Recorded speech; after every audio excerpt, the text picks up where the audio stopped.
Bonjour à toutes et à tous et bienvenue sur Club Patrimoine. Aujourd'hui, on va s'intéresser à une stratégie d'investissement très particulière, un produit ayant un couple rendement-risque vraiment différenciant, vous allez le voir. On va en parler avec Édouard Leurent, directeur commercial d'Opale Capital. Bonjour Édouard. Bonjour Fanny. Mais avant de parler de cette stratégie, Édouard, j'aimerais que vous nous reparliez un petit peu des activités d'Opale. Alors, Opale Capital, on est la plateforme d'investissement en private equity et en dette privée de Tikehau Capital. Et on a une offre à partir de 100 000 €. Et ce qu'on fait, c'est qu'on va sélectionner des fonds de référence mondiale et aussi des fonds sous les radars sur des stratégies de secondaire, de gross buyout et de dette privée. Et ce qui est important de noter, c'est que Tikehau Capital investit ses fonds propres dans chacun des fonds que nous sélectionnons pour assurer l'alignement d'intérêts et montrer que nous croyons véritablement dans notre sélection. Okay. Et de quelle stratégie d'investissement alors souhaitez-vous nous parler aujourd'hui? Alors aujourd'hui, je voulais vous parler d'une stratégie de gross buyout. Le gross buyout, ce sont des fonds qui vont acheter des entreprises qui vont très bien. Pourquoi elles vont très bien? Parce qu'elles sont en croissance et elles sont rentables. Et en fait, ce que vont faire les fonds, c'est qu'ils vont essayer de démultiplier la performance de ces entreprises en investissant des capitaux et de l'intelligence dans ces entreprises et en faisant ce qu'on appelle de la création de valeur opérationnelle. Okay. Et pourquoi c'est si intéressant aujourd'hui, au jour d'aujourd'hui, si j'ose dire, d'investir dans cette stratégie d'investissement? La plupart des fonds de private equity, c'est des fonds qui ont fait leur performance dans le passé sur ce qu'on appelle de l'effet de levier financier. Nous, on pense qu'avec la remontée des taux qui a eu lieu en 2022, l'effet de levier financier va être très difficilement réplicable dans les années qui viennent. Et donc des fonds de gross buyout qui ont fait leur performance passée sur justement de la création de valeur opérationnelle, ça nous paraît complètement réplicable. Je précise, la création de valeur opérationnelle, ce qu'on a en tête, c'est l'internationalisation, l'optimisation des processus et la croissance externe, racheter des concurrents, racheter les fournisseurs, racheter des clients, etc. Okay.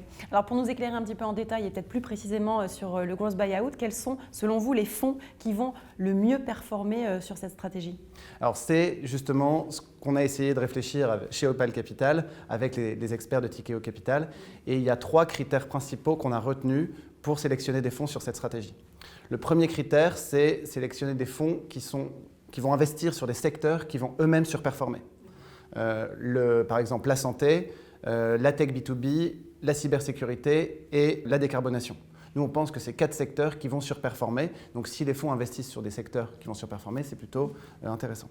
Le deuxième critère, c'est d'avoir des fonds spécialistes. Des fonds spécialistes, ça veut dire des fonds qui ont en interne les experts pour faire la création de valeur opérationnelle.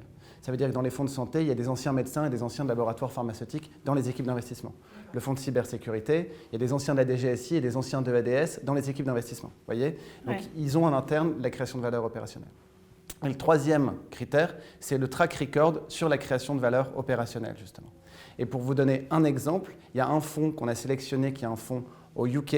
C'est un fonds dans la santé, donc on pense que le secteur va surperformer. Ils sont composés de médecins et d'anciens laboratoires pharmaceutiques dans les équipes d'investissement. Et eux, là où ils sont très forts, c'est pour acheter un champion, une entreprise champion de la santé en Europe et en faire un champion de la santé aux États-Unis.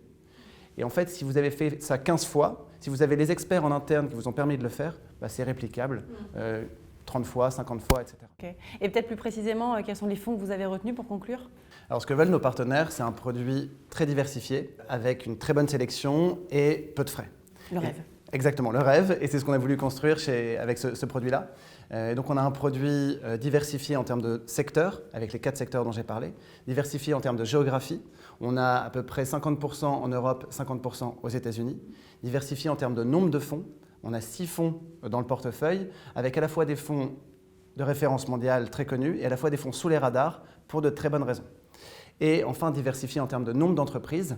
On a à peu près une centaine d'entreprises en sous-jacent. Donc, c'est un produit véritablement un portefeuille complet pour les particuliers.